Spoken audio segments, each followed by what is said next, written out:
400 minus 250 plus 400. What? 400s cancel and RL equals 250. Very nice and dandy. Newtons, by the way. Upwards, by the way. Let's draw that in. 250. We can write this as 400 newtons and 250 newtons. Very nice. Now we have all we need to draw our shear force diagram, which is in newtons as well.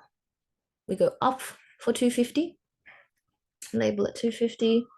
We go across for 3 meters, and then we go down for 400. So we'll get to around 150.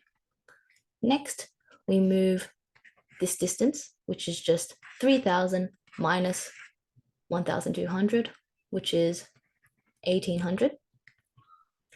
And after we move 1.8 meters or 1,800 millimeters, we encounter this dead weight of the solar panel, which is 250 newtons. With 250 newtons, we should reach 400 or minus 400, and which is really good sign. Like they give us minus 400 and we reach minus 400, which is within the bound. So it looks pretty good. Next, we move 1.2 meters across, and then we go back up for 400 newtons, which is a good sign because we're at 0 now. Yes. All your shear force diagrams, I can't spell, diagrams should end up at 0 because our structure is in equilibrium. So if it wasn't 0, it'd be like toppling over and that. Okay, next on the bending moment diagram, which is in Newton meters.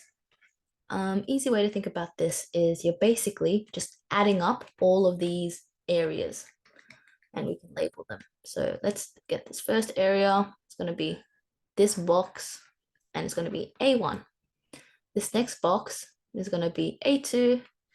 This next box is going to be A3. Now, how do you find the area of this shape? Well, this shape is a rectangle, right?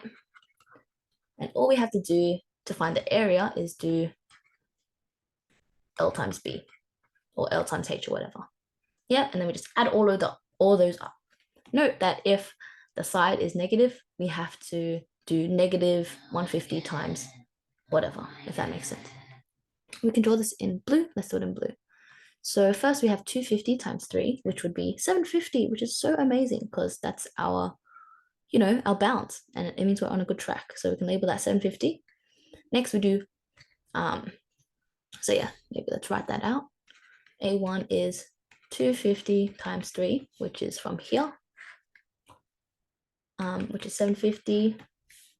A2 would be minus 150 times 1.8. Minus 150 times 1.8, get your calcs out, which is minus 270, right? So we do 750 minus 270. And we get 480. So we draw our next dot here, which is when that force ends, as you can see. And we do dot the dot. Lastly, we have minus 400 times 1.2, right? Minus 400 times 1.2. And if we're correct, we should get 480 or minus 480. 400 times 1.2 minus 400, shall I say, is minus 480. Nice. So we know that we reach 0 at this point. And that's a really good sign because, again, if this was not 0 at the end, we would not be in equilibrium. So shear force and bending moment diagram has to be 0. Very nice, full marks.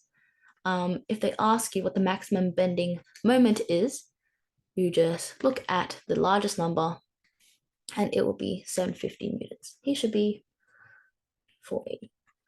Nice. Maximum, you can call like BM max or something, whatever you want to call it. Yay.